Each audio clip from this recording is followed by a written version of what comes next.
บายดีมูเพิ่นมาถือทุกคนเนาะมื้อนี้พบกับ2มี2021เนาะมื้อนี้เฮาสิมากินตำร่วมทะเลเนาะเฮามีดูกสีแก้มนะแล้วก็มีน้ำซุปนำเนาะน้ำซุปเดือดมาเฮากินน้ำกันเลยเนาะมีเส้นข้าวเปียกหน่อยเนาะเส้นข้าวเปียก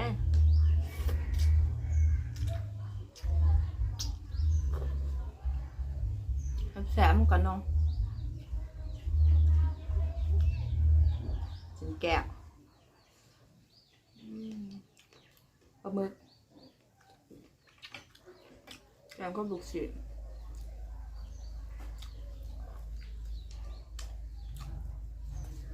กุ้ง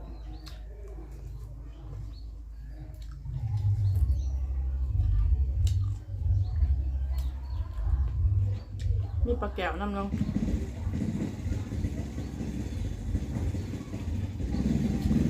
แซ่บน้ำพี่น้องมาเดินมาทุกคนปลาหมึก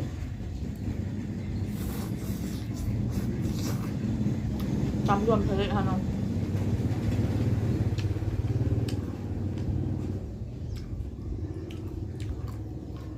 ชูพาตอนเดือด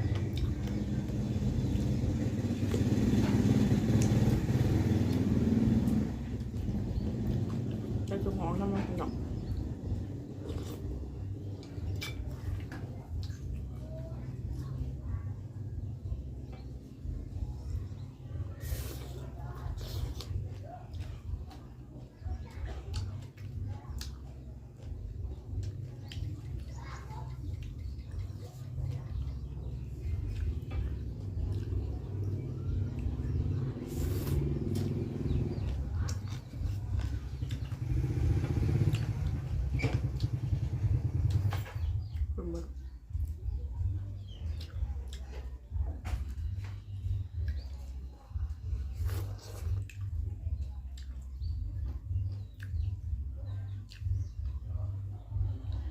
กุ้งแซ่บๆเนาะหวานแต่ว่าลูกศิษย์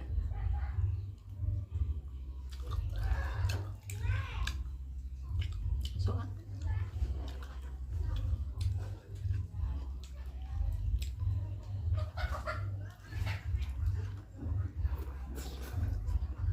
ตำรวมทะเล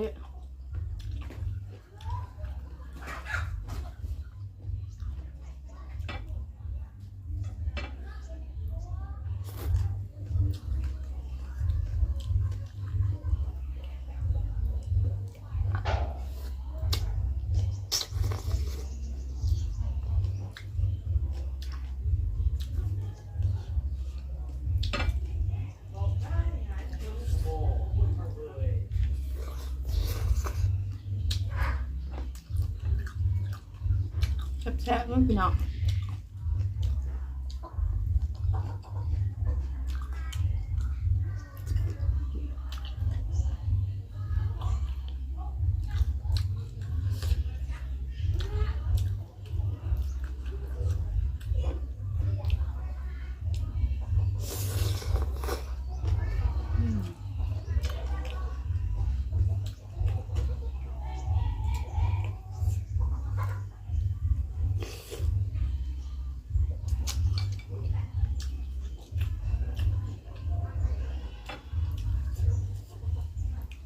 หมึกทราย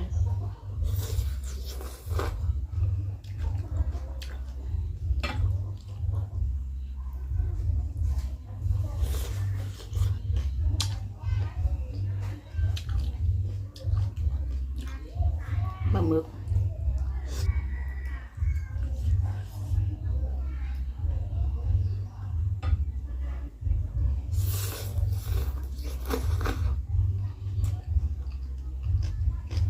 แซ่บมือลูกศิษย์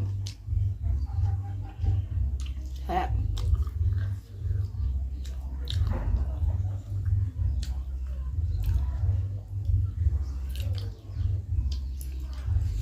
ส่วนน้ำซุปแซ่บๆเนาะ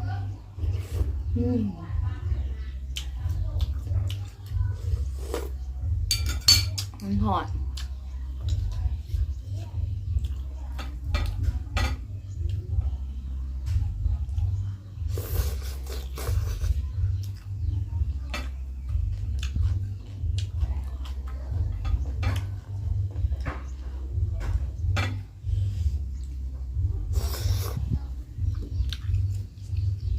เผ็ดแซ่บนะพี่น้อง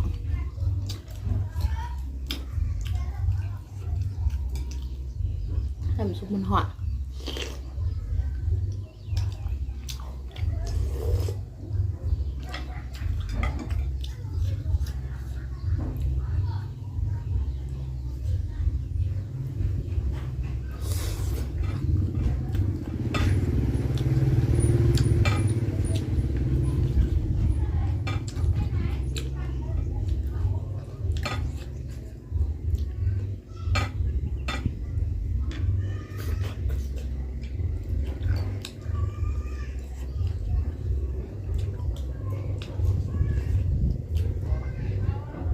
ซุปใส่ตัวหอมนะเดือดมันหอนเนาะ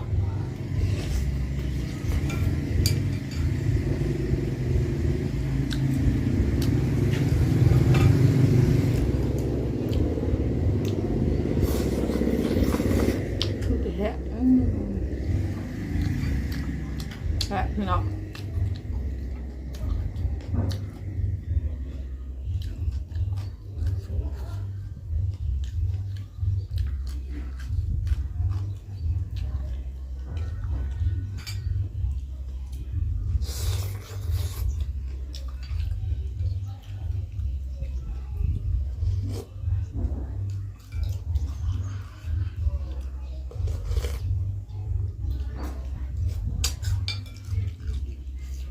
เฮ็ดเองเนาะพี่น้อง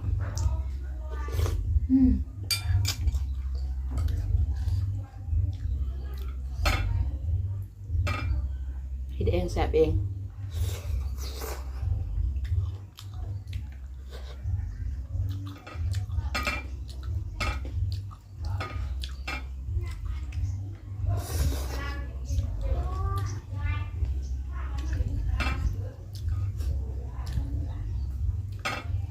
ใส่กระสินแก้วครับ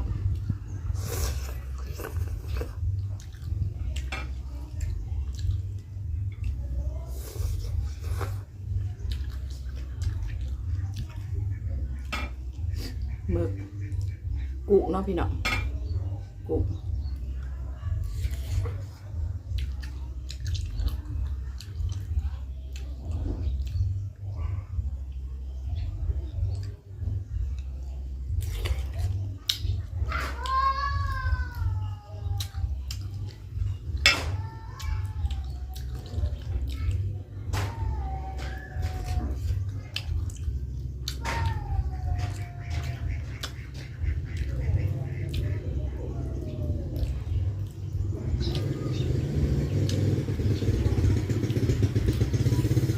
ลูกซีนไม่มาเด็กๆเนาะพี่น้อง